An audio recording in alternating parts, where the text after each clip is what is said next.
Il fait un temps sublime et j'aurais adoré pouvoir vous tourner ce rush plutôt long je pense dehors en profitant de la sieste et demie parce que la double sieste n'est pas encore atteinte tout à fait donc je serai sûrement interrompue sauf que mon voisin a encore décidé de tailler sa haie, tondre sa pelouse, que sais-je, c'est super bruyant. J'espère qu'avec le micro en l'occurrence vous l'entendrez pas. Du coup, ça fait longtemps que je vous ai pas pris en fait. Il me semble que la dernière fois que je vous prenais, je vous parlais de ma lecture de Inferno. Je sais plus exactement si je l'avais terminée ou pas au moment où je vous en parlais. C'est chose faite hein, depuis. Voilà, je n'ai pas grand chose de plus à vous en dire parce que je crois que je m'étais pas mal étendue la dernière fois. Et du coup, entre temps, j'ai quand même fait pas mal de lectures, mais je vais commencer par mes lectures en cours parce que sinon ce sera que des lectures terminées. Donc j'ai 3 lectures en cours actuellement, une sur laquelle il me reste 2 heures seulement. On va vous en faire une comparaison, normalement c'est celle qui devint le soleil. Il me faisait envie depuis super longtemps, Mélo m'a dit ah bah je l'ai commencé en audio, je me suis dit, moi j'attendais en fait hein, pour le lire en VO. Sauf que voilà, comme pour toutes les lectures, j'ai l'impression quasiment que j'ai fait cette année qui n'était pas prévue. C'est des lectures que voilà, je me dis, elles me font envie, je laisse traîner, je les fais jamais. Donc j'ai profité encore une fois du fait que Mélo se soit lancé pour la suivre. Et c'est vrai que je passe un très très bon moment. Je suis aussi en train de lire On the Savage Side pardon, de Tiffany McDaniel. Alors... je suis en train de le lire depuis longtemps. On devait vous faire une comparaison avec Mélo. Est-ce qu'on la fera ou pas? Je ne sais pas parce que honnêtement, je prends tellement de temps à lire ce livre que Mélo l'a fini depuis un petit moment et j'ai peur qu'elle ait oublié et peut-être, enfin voilà, qu'elle ait moins de choses à vous en dire à ce moment-là. Mais en même temps, c'est difficile d'avancer dans celui-là. Déjà parce que c'est ma lecture e-book, donc en fait c'est celle que je fais la nuit et qui reste dans ma chambre et je la fais la nuit, pas toutes les nuits parce qu'il y a des nuits où je suis pas assez réveillée pour lire, même sur e-book, sur liseuse je veux dire, donc voilà, je suis quand même à 25%, j'ai avancé de 7% en une nuit, j'ai dû lire 45 minutes, donc en fait je sais que c'est possible, il faut juste que je prenne le temps d'avancer dans cette lecture. Et l'autre côté, c'est qu'elle est tellement glauque. Franchement, c'est d'un glauque, c'est dur à lire. Et est-ce que j'en ai vraiment envie? Je suis pas sûre. Voilà. Ça me tentait bien, mais j'espérais qu'il y ait un petit côté policier que je ne retrouve actuellement pas du tout. Et ouais, pour l'instant, ça met le bourdon, quoi. Et ma troisième lecture en cours, je vais vous la chercher. C'est Hunger Games, la balade du serpent et de l'oiseau chanteur. Je ne pensais pas le lire parce que j'avais eu des retours comme quoi c'était hyper fan service. Puis moi, le personnage de Snow m'intéresse pas du tout. Enfin, il ne m'intéressait pas du tout. D'ailleurs, c'était une des critiques que j'avais entendues sur celui-là, c'était que il rendait le personnage de Snow sympathique, alors qu'en fait, il faudrait pas rendre les méchants sympathiques dans l'idée. Et en fait, effectivement, il commence à m'être sympathique. Donc voilà, je me poserai les questions plus tard. Pour l'instant, je suis même pas à 200 pages. Hein. Je suis même pas au début de la deuxième partie. Voilà. Mais Snow commence à travailler sur ce que sera les Hunger Games tels qu'on les connaît dans Hunger Games. Pourquoi je le lis? Parce que à l'inverse, le deuxième tome, j'en ai entendu pour l'instant que du bien, ça a l'air d'être un coup de cœur intersidéral pour les fans de la première heure. Et comme j'adore le personnage de Emlich, j'aurais beaucoup aimé le lire, mais on m'a dit lis le premier d'abord. Et en fait, c'est Renard, coucou Renard de Brume qui m'a dit non mais en fait moi j'ai beaucoup aimé le premier aussi. Donc du coup je me suis dit bah let's go, je me lance pour pas louper des trucs dans le deuxième. Et bien sûr ça me donne envie de relire toute la trilogie. Voilà, ou de voir les films hein, en fonction du temps que j'aurai de disponible.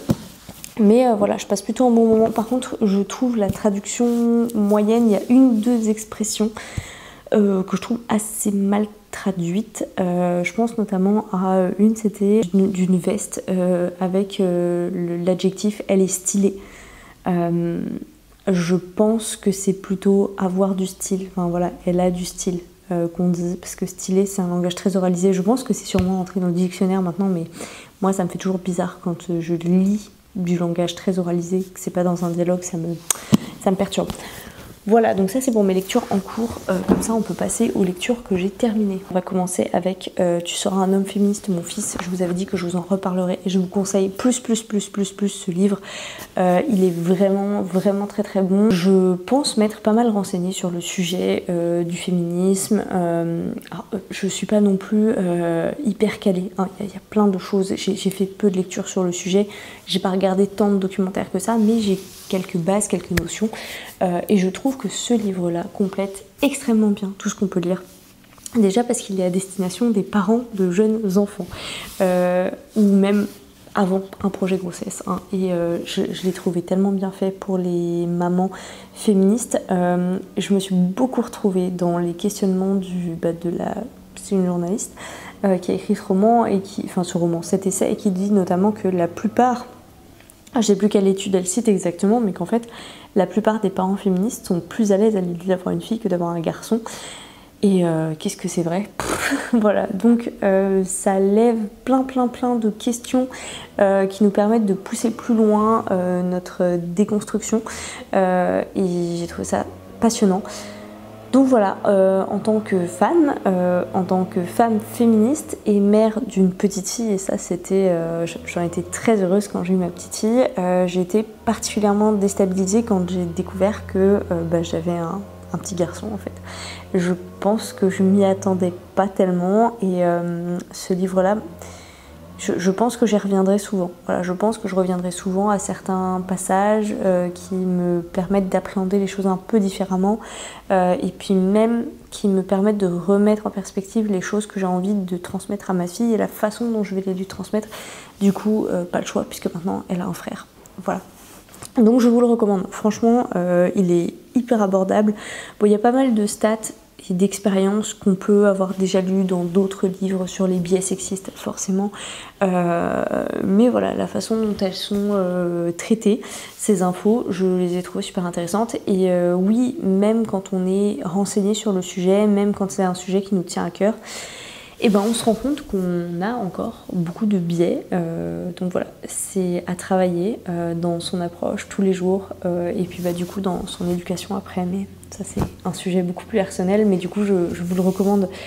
Et je pense qu'il est aussi essentiel que les pères lisent ce livre. C'est vraiment super important que les hommes soient acteurs du changement. Je pense que ce qui m'a marqué, c'est vraiment de me rendre compte qu'en fait, si on veut absolument l'égalité entre les hommes et les femmes, l'objectif c'est pas que les femmes atteignent le niveau entre guillemets des hommes, mais c'est qu'en fait il y a une rencontre à mi-chemin, et qu'on ne peut pas faire des efforts que pour tirer les femmes vers le haut, vers finalement l'idéal qui serait la vie d'un homme, alors qu'en fait non, les hommes ils ont énormément de choses à apprendre, et notamment se départir de leurs privilèges. Voilà. Les Dames du Lac, je sais pas si je vous en ai parlé, je pense que oui, peut-être.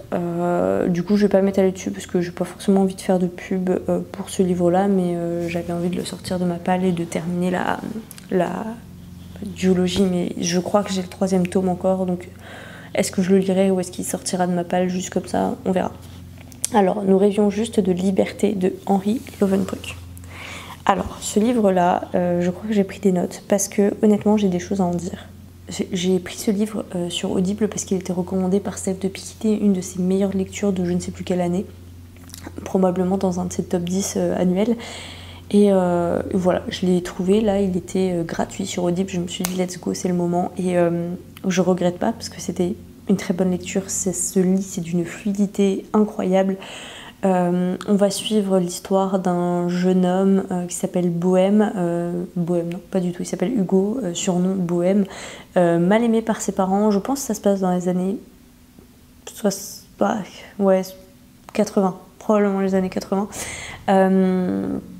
Donc mal aimé par ses parents, il finit à force de se faire virer de tous les établissements scolaires, il finit dans étonnamment le lycée privé, où en fait il va rentrer dans la bande à Freddy, qui c'est un peu les bad boys du lycée, qui sont vraiment hyper proches, hyper soudés, et j'ai trouvé vraiment un peu le stéréotype du bad boy. En fait, suite à un énième coup qu'ils ont fait, ils se retrouvent en fait dans des centres de détention pour jeunes, réussissent à s'en sortir et ça donne ça crée une étincelle en fait qui va éclater un peu la bande. Bohème va prendre le large en fait parce que plus rien ne le rattache à sa petite ville d'origine, alors que Freddy décide lui de rester. Et ça c'est quelque chose qui est très important pour tout le reste de l'histoire en fait, ce lien intime presque qu'il y avait entre Bohème et Freddy. Toujours est-il que Bohème part avec ses deux autres camarades et en fait il va créer son club de motards. Il va leur arriver tout un tas de trucs et j'ai trouvé ça, comment dire, très bien écrit. Vraiment, je pense que ça c'est quelque chose que je peux dire, c'est très très bien écrit. Le ressenti, les émotions, l'introspection dans la vie de ce jeune qui a vraiment un début mais extrêmement difficile dans la vie, qui va façonner son être en fait à travers ses relations qu'il a avec Freddy, à travers l'idéalisation qui se fait de cette relation-là, comment lui la vit, pas comment elle est réellement, mais comment lui la vit, comment lui la ressent. Ce désamour de sa famille qui va créer un amour d'autant plus fort envers la famille qu'il s'est choisi lui. J'ai trouvé ça extrêmement bien fait. On est dedans, à fond. Maintenant, là où j'ai un peu de mal, et je pense que ça va pas mal avec les lectures féministes que je fais, c'est qu'on est quand même sur un jeune homme qui va du coup créer un club de motards et on va voir tout. Est-ce que c'est vraiment le cas? Je ne sais pas. Moi, j'étais pas née à cette époque, je l'ai pas vécu, mais en tout cas, ce qu'on lit là, c'est ce qu'on lit sur tous les clubs de motards. Voilà, c'est la masculinité toxique à son paroxysme, je trouve, vraiment. Bon, ils vivent que pour la moto, lui en particulier, hein, c'est son truc, c'est l'appel de la liberté, c'est aller toujours plus loin, être dans sa meute, dans sa bande, enfin, voilà, ça c'est quelque chose de très très fort. Et en soi, pourquoi pas, je le conçois, ça peut être un idéal de vie.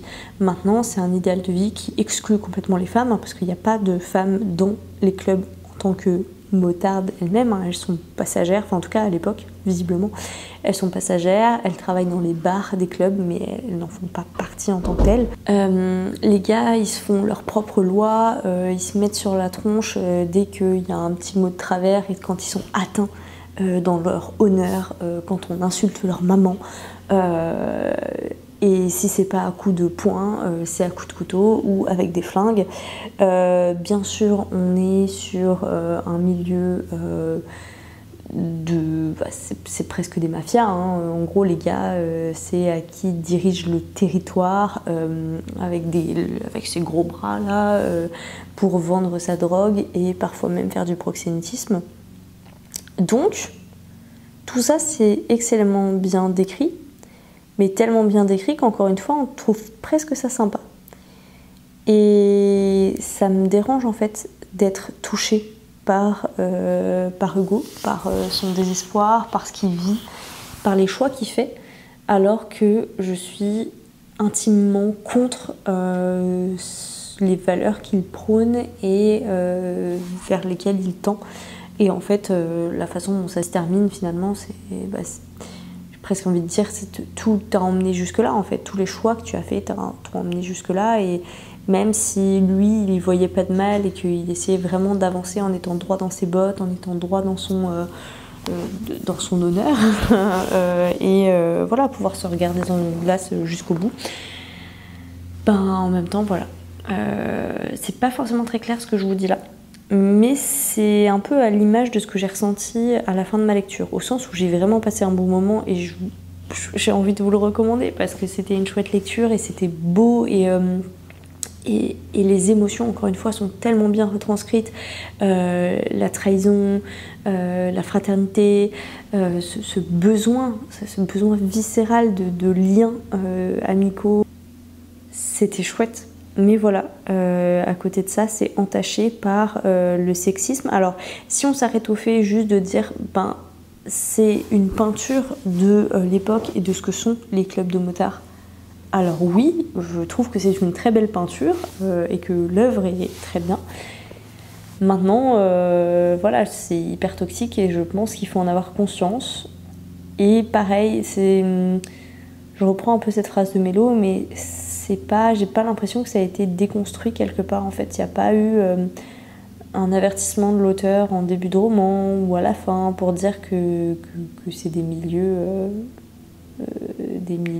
pas qui doivent pas vendre des paillettes en fait. Parce que je pense que ce sont des milieux qui attirent effectivement les jeunes gens. Donc là, ce sont des garçons, mais les jeunes gens qui sont isolés et qui sombrent en fait dans un cercle vicieux. Bon voilà, maintenant je suis pas sociologue, je suis pas psychologue. C'est très bien écrit, c'est une très belle lecture, voilà. Mais il y a ça à avoir à l'esprit, je pense.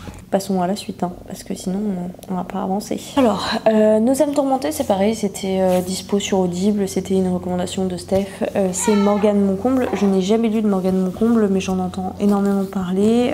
J'ai vu des critiques de cette autrice, j'ai vu des avis dithyrambiques, je me suis dit bon allez, c'est l'occasion de tester. C'est de la romance, vous savez que c'est pas spécialement le genre que je lis, mais en soi j'ai pas grand chose contre, à part le côté souvent très stéréotypé de tout ce qu'on peut voir là-dedans. Donc en fait, on va retrouver Azalea Green qui doit retourner en Californie suite au décès de sa mère, alors qu'elle avait quitté sa famille pour New York depuis bien longtemps. Sa mère étant sa seule famille d'ailleurs, donc elle doit aller s'occuper de la succession, de la vente de la maison, tout ça, et donc elle se rend sur place, elle s'est même pas déplacée pour les obsèques, mais voilà, là elle n'a pas le choix, elle fait ses bagages, elle laisse tomber son taf à New York pour quelques mois, voilà, et va s'installer dans la maison de sa mère, qui visiblement est peuplée de mauvais souvenirs, voilà, et à l'occasion elle rencontre son nouveau voisin qui s'appelle Eden, je crois, et qui est plutôt beau gosse. Voilà, pour poser un peu le cadre. Alors j'ai pris plein de notes parce que on va commencer par ça. Chaque chapitre commence par un morceau de podcast que tient notre ami Azalea. Et la construction de ce podcast, je l'ai trouvé pas mal fait parce que ça permet de faire passer un certain nombre de messages féministes, notamment, ou LGBTQIA+, etc. Et j'ai trouvé ça très bien fait sur la libération de la sexualité, sur le harcèlement, sur le suicide, plein de choses. Mais j'ai trouvé que c'était mieux fait vers la fin qu'au début. Voilà. D'ailleurs, le tout premier, et ça m'a fait lever les yeux au ciel, la toute première intervention de Azalea sous sa format podcast, en fait, c'est la définition de l'hystérie. Sauf erreur de ma part, l'hystérie, ça n'existe pas, en fait. Hein. Donc, en fait, elle donne une définition de quelque chose qui a été défini comme n'existant pas. Voilà, et parce que c'est un mal féminin, ce qui n'est pas vrai. Hein. Voilà. Donc déjà, ça partait un petit peu mal quand on commence comme ça. Mais voilà, j'ai trouvé que ça permettait d'aborder des thèmes très importants. Même si c'est un peu trop vite fait à mon goût, ça aurait dû être un petit peu plus long. C'est le cas à un moment à la fin où elle intervient plus longuement au cours d'un chapitre dans son podcast, et ça j'ai trouvé très bien fait. Voilà. Maintenant on est sur beaucoup, et au début franchement je ne pouvais plus, beaucoup de choses ultra clichés de la romance. Et je trouve de la romance toxique. Hein. Donc on est sur des poses ultra suggestives, sur des personnages à demi nus, dans des situations absolument rocambolesques. Pourquoi pas, c'est de la fiction, voilà. Mais je trouve qu'on est sur des mises en situation où c'est un peu trop gros pour être vrai. Et je pense que c'est ça qui me manque dans la romance, c'est juste une romance réaliste, en fait, quelque chose de beau, de doux, qui passe pas par des scènes, bref, trop chelou quoi. Je trouve qu'il y a aussi pas mal de choses un peu toxiques. Bon, sur la création de la relation entre les personnages, je me suis dit pourquoi pas, même si encore une fois il y a des moments où c'était un peu trop gros. Par exemple, le gars qui propose donc à sa voisine de la ramener, il dit je te ramène, et la suite du texte c'est pas le temps de décliner qu'il m'entraîne vers la sortie jusqu'à son pick-up. Donc en fait, le temps qu'elle arrive dans la voiture et qu'elle se fasse kidnapper, elle avait carrément le temps de décliner en fait. Donc c'est que des petits trucs comme ça où moi j'étais un petit peu gênée. Bon, les prises de position LGBT friendly, inclusives, féministes, j'ai trouvé ça bien, c'est important, mais pour le coup ça faisait presque un peu trop gros. Je parle au-delà du podcast, parce que le podcast c'est clairement l'objet, donc pas de souci, mais sinon dans les descriptions des scènes quotidiennes, dans l'inclusion des amis, des personnages, bon voilà, ça faisait un petit peu trop. Ouais voilà, j'ai noté quelques autres scènes qui étaient un peu... je me demandais comment c'était juste faisable, notamment le fait de conduire pendant 30 minutes avec une nana accrochée à son cou, donc sur ses genoux j'imagine. Des trucs que, en tant que voisine, Azalée n'a pas remarqué, notamment qu'il reçoit, donc c'est sa voisine, et c'est tellement, les maisons sont tellement proches que c'est notamment comme ça que leur relation enemies to lovers commence, parce qu'en fait ils peuvent se voir à travers leur fenêtre de salle de bain. Voilà, je vous laisse imaginer la situation, n'est-ce pas? Elle a même pas remarqué qu'il recevait une enfant un week-end sur deux, hein, voilà. D'ailleurs c'est pareil, ça, cette histoire de garde, donc il est question à un moment d'une histoire de garde d'enfants. J'ai trouvé la façon dont c'était fait à peine crédible, hein, voilà. J'ai bien aimé qu'une partie des messages féministes soient véhiculés par l'homme, et pas que par la femme qui se bat, etc., mais par l'homme. Il y a aussi un message sur la pornographie et la performance sexuelle qui est aussi important. En fait, en soi, il y a plein de bonnes petites choses qui sont amenées, mais c'est contrebalancé par le fait qu'à côté, ce même personnage masculin a une réputation à tenir, vous voyez. Et donc il y a quand même une forme de masculinité un peu toxique dans l'eau, même si il parle de, voilà, enfin, même s'il est très ouvert pour évoquer la sexualité, etc., qu'il soutient la femme, blablabla, il y a quand même, je trouve, un truc un peu ambigu sur sa domination, sur sa colère, sur sa façon d'être un homme, tout simplement. Le truc qui m'a le plus exaspérée, et c'est pour ça que c'est surtout le début avec lequel j'ai eu du mal, c'est la présence des secrets sombres du passé qui tourbillonnent pendant des chapitres et des chapitres et des chapitres, alors qu'en fait ils sont même pas forcément très bien exploités par la suite. Ils sont là pour nous maintenir un peu en suspense sur un truc, mais je trouve que c'est juste lourd et que ça donne pas envie, que c'est pour créer des non-dits, vous savez, les fameux non-dits qui sont là un peu pour gâcher la relation ou mettre du doute sur comment la personne va être acceptée par l'autre, etc. Je trouve que ça arrive vraiment trop tard, la révélation de certains trucs, sans que ça amène plus de poids que ça. Pour terminer avec Nos âmes tourmentées, en conclusion, je dirais que c'était une bonne lecture, mais sans plus. Pour de la romance, je comprends que ça puisse être... que ça puisse plaire. Honnêtement, je dirais même que s'il y a une romance, j'en ai pas lu beaucoup, donc j'ai du mal à me positionner, mais compte tenu de tous les messages qui sont passés dedans, s'il y avait une romance à choisir, je dirais que celle-ci est vraiment bien. J'ai oublié aussi les messages sur la grossophobie, enfin voilà, vraiment beaucoup de sujets de société qui sont abordés, qui sont tellement importants. Donc ça fait le plus du livre, je dirais, même si c'est pas toujours abordé de façon hyper subtile. Mémoire de la forêt, le tome 4, j'ai eu un peu de mal au début avec ce tome 4, notamment dans la temporalité, parce que on est sur des animaux de la forêt, on est très clairement sur de l'anthropomorphisme, mais en même temps je dirais que on est à mi-chemin entre les codes humains et les codes animaux, donc c'est difficile de savoir ce qui est normal ou pas dans cet univers, mais le fait de parler d'animaux qui ont quand même plus d'une trentaine d'années, alors que ce sont des animaux sauvages, hein, dont l'espérance de vie ne dépasse généralement pas 10 ans, j'ai trouvé ça un petit peu bizarre. Voilà, je crois qu'il y a pareil un autre problème d'âge comme ça, un personnage 3 ans qui s'écoule alors que finalement il en a 7 à la fin, enfin bref, voilà, des petites choses comme ça au niveau du timing qui m'ont paru étranges. Mais sinon, c'était encore un plaisir de retomber dans cet univers qui est vraiment tout doux, tout cosy. En plus, là, bon, bah, voilà, c'est le printemps. Je l'ai acheté d'ailleurs, ce livre. Voilà. Bon, je l'ai acheté parce que je l'avais lu en médiathèque, donc du coup, ça m'a pas coûté de crédit. Je l'ai fait dédicacer aussi. Voilà. Hop. Tada, par Sanoé, que j'ai eu l'occasion de rencontrer. Voilà, les illustrations sont comme toujours super chouettes. On est sur une nouvelle aventure avec cette fois des enfants par rapport à Archibald et Ferdinand au tout début du premier tome.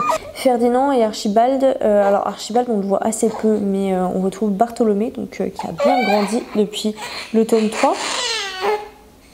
Je pense que nous allons devoir clôturer ici cette vidéo, n'est-ce pas? J'aurais aimé pouvoir vous parler des mémoires de la forêt correctement, mais ce sera pour une autre fois. Voilà, de toute façon j'ai plus de batterie. On essaye de se refaire ça demain. Hein. Hello, je vous retrouve parce que on est le lendemain et j'ai un tout petit peu de temps, du coup je voulais terminer ce que je vous racontais sur les lectures que j'ai finies et je pense que du coup ce sera la fin de ce vlog présentation qui aura été en 2 parties du coup. C'est vraiment, il faut que j'arrive à vous tourner plus régulièrement des rushs sur mes lectures et que j'ai pas envie de me mettre trop de contraintes, mais limite que je me dise bah, une fois par semaine je fais un bilan de ce que j'ai lu et à la fin du mois je les mets tous ensemble et je vous les mets dans une vidéo et ça fait une vidéo par mois et voilà quoi, ça aurait peut-être plus de sens, d'autant que c'est pas comme si je lisais énormément en ce moment tous les mois. Bon là en l'occurrence il y a beaucoup de lectures mais c'est pas le mois suivant par exemple et pas ouf quoi. Donc du coup j'en étais à Mémoire de la forêt, le tome 4. À part ces 2 petits points de détail que j'avais relevés par rapport à la durée de vie et à l'âge des personnages, ça reste des animaux sauvages. Même s'il y a beaucoup d'anthropomorphisme, de là à pousser ça sur la durée de l'espérance de vie, ça me paraissait un peu énorme. Maintenant sur le reste je suis agréablement surprise parce que je m'attendais à moins aimer que les premiers tomes. Franchement pour moi celui qui m'a le moins touché c'est le tome 3. Là le fait qu'on ait une espèce de, je sais pas, c'est pas une ellipse en tant que telle mais entre le tome 3 et le tome 4 il y a quand même 20 ans qui se passe, quelque chose comme ça. Forcément j'avais peur de pas m'attacher autant au personnage. Parce que mes préférés c'est Archibald bien sûr. Là Bartholomé qui est même pas le personnage principal mais le père du personnage principal me touche un peu moins mais pour le coup j'ai vraiment bien accroché. J'ai beaucoup aimé, j'ai trouvé qu'il y en avait plus d'ailleurs, après c'est peut-être ma mémoire qui flanche un peu, de références culturelles un peu déguisées. Avec des noms d'auteurs, des noms de compositeurs, etc. Un peu mélangés, donc ça m'a fait pas mal rire, c'était sympa. Et puis voilà, même si c'est des nouveaux personnages, on retrouve quand même les anciens, alors Archibald pas trop, mais Ferdinand notamment, parce qu'on a des passages dans le passé du coup de Ferdinand et Bartholomé.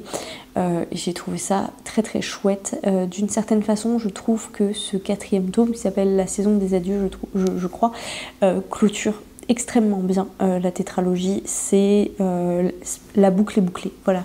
Il y a quand même beaucoup de messages autour du lâcher prise, autour du deuil et bon, bah, compte tenu des événements dans le livre super important, mais je trouve que ça répond assez bien au premier tome. Voilà, ça apporte beaucoup de douceur à des événements bah, ouais, tragiques et dramatiques dans la vie et je trouve que c'est la force de ce roman, d'introduire ce genre de sujet auprès d'un jeune public avec des illustrations toujours aussi sublimes, n'est-ce pas? Voilà. Pour ma part j'ai rencontré Sanoé, on a un petit peu discuté, c'était intéressant parce qu'elle m'a expliqué comment se co-construisait un livre, un album et la BD par exemple, comment c'était différent, tout ça. Maintenant j'ai pas particulièrement accroché et puis voilà, il y a le côté un petit peu déceptif de se dire que, alors pas pour celui-ci parce que celui-là ils ont vraiment discuté ensemble et tout, mais que sur la création d'un album jeunesse par exemple, l'auteur, enfin en tout cas elle, c'est comme ça que ça fonctionne, je sais pas si c'est le cas pour tout le monde, mais l'auteur et le dessinateur n'échangent pas. Voilà, en tout cas c'est ce qu'elle m'a dit. Je suis assez surprise parce que je pensais notamment au travail de Baptiste Beaulieu et je pensais pas que ça fonctionnait comme ça sur les albums. Bref, ceci était une parenthèse. Donc voilà, très contente d'avoir cette tétralogie et le tome 3 reste celui que j'ai le moins aimé. Je les garde précieusement. Bon là le premier tome je l'ai pas encore, mais voilà, je les garde pour mes enfants, voilà, pour les lire avec eux. Lecture suivante, j'ai écouté Raison et Sentiment pour les faire rentrer dans mon challenge de la palle là, parce que je pensais que ça faisait longtemps. Oui, ça fait longtemps, ça m'a quand même rapporté pas mal de points cette histoire. Ça faisait longtemps que je l'avais dans ma palle. Honnêtement, j'ai été grave déçue. Moi, j'ai lu Orgueil et Préjugés il y a longtemps. Je l'ai relu avec mon conjoint pendant le confinement, je crois. Et on a tous les deux passé un super moment. Moi, je trouve le texte extrêmement drôle. Il y a plein d'humour, c'est très chouette. Là, même si effectivement il y a l'effet un peu caricatural nécessaire en fait à la création de ce type d'humour, je trouve. Là, il y a juste le côté caricature. Et j'ai pas trouvé ça drôle. Et la fin, c'est presque un happy ending. Donc en fait, j'ai l'impression que personne ne tire vraiment des leçons de ce qui s'est passé. Je trouve qu'il y a des actes qui sont excusés un peu vite, tout ça. Je trouve qu'il y a moins de côté dramatique que dans mon souvenir de Orgueil et Préjugés. Donc voilà, un peu déçue par ce Jane Austen. J'en ai lu 2, je pense pas en tout cas en lire d'autres. Là comme ça me tente pas. Voilà, je pense que j'ai pas grand chose d'autre à rajouter. C'est un classique. Maintenant, quitte à choisir entre les deux, lisez Orgueil et Préjugés plutôt que Raison et Sentiment. Hein, voilà. Et enfin, je pense que ça y est, on va arriver sur ma dernière lecture que j'ai terminée. Et c'est une nouvelle, alors j'ai pas pris beaucoup de notes, je pense. J'ai lu La migration annuelle des nuages. Et en fait, il se trouve que c'est une trilogie de nouvelles. Alors, moi, ça me perturbe un peu comme concept parce que je me dis, dans ce cas-là, pourquoi ne pas avoir fait un seul roman en 3 parties? Voilà. Parce qu'effectivement, on va suivre le même personnage. Ça me fait un petit peu penser à Becky Chambers, le fait que les 2 livres, Psaume pour les recyclés sauvages et Poème pour les cimes timides, je crois, soit découpé et vendu comme 2 nouvelles plutôt qu'un seul roman court en 2 parties. Bon, on va pas se mentir sur les enjeux financiers du truc, hein. Maintenant, ce que j'ai beaucoup aimé dans La migration annuelle des nuages, c'est la faculté qu'a eu l'autrice à faire un world building complet en seulement 170 pages, avec l'impression qu'il ne manque rien. J'aurais pas dit non à plus, j'aurais pas dit non à plus de descriptions, à plus de pages, hein, tout simplement, mais on va directement à l'essentiel sans qu'il ne manque rien du tout. Et c'est assez impressionnant, je trouve. Moi, je suis pas une fan absolue des nouvelles, hein, j'ai généralement un petit peu de mal, mais là, c'est très bon. Voilà, c'est vraiment très bon. On arrive à aborder beaucoup de sujets en assez peu de pages en termes de psychologie du personnage. J'ai juste trouvé peut-être parfois un petit peu de redondance justement sur son état d'esprit plutôt que de l'évolution. Je trouvais que parfois ça bouclait un petit peu. Il y a des questionnements bien sûr sur l'écologie, sur la catastrophe puisque c'est du post-apo, sur comment créer et organiser une nouvelle société après ce qui s'est passé. Cette fin du monde d'ailleurs, la façon dont elle est décrite et l'introduction du CAD, c'est une abréviation, mais dans le livre c'est je sais plus, un champignon, une bactérie, un parasite qui s'accroche à certaines personnes, beaucoup a priori, et qui choisit un hôte génétiquement il me semble, donc par le lien du sang. Qui choisit un hôte et qui peut le faire mourir dans d'atroces souffrances sur lequel on ne connaît pas grand chose. J'espère que ce CAD sera davantage exploité dans les tomes suivants. Là, on a quelques effets secondaires du CAD, mais on en sait finalement assez peu. Moi, avec ce livre, j'ai vraiment eu l'impression de retomber dans de la dystopie post-apo de grande qualité, qui m'a vraiment plu, vous voyez. Et je pense que c'est plus quelque chose comme ça que je cherchais au moment où j'ai ouvert Absolu. Quand on m'a dit oui, tu vas voir Absolu, c'est vraiment comme la dystopie d'il y a, ça va faire 15 ans peut-être. Et ben c'était pas le cas, alors que là, oui, complètement. Donc voilà, c'était très chouette. Je pense que ça manque un peu, ouais, de description. Beaucoup. Enfin, il n'y a pas de secret, hein. De toute façon, pour faire moins de pages, il faut faire sauter des trucs. Donc des descriptions de personnages physiques, de lieux. Mais c'était super intéressant et je lirai la suite avec très grand plaisir. Voilà, je vais vous laisser là sur ce, et puis on se retrouve dans une prochaine vidéo quand j'aurai avancé un petit peu dans mes lectures en cours.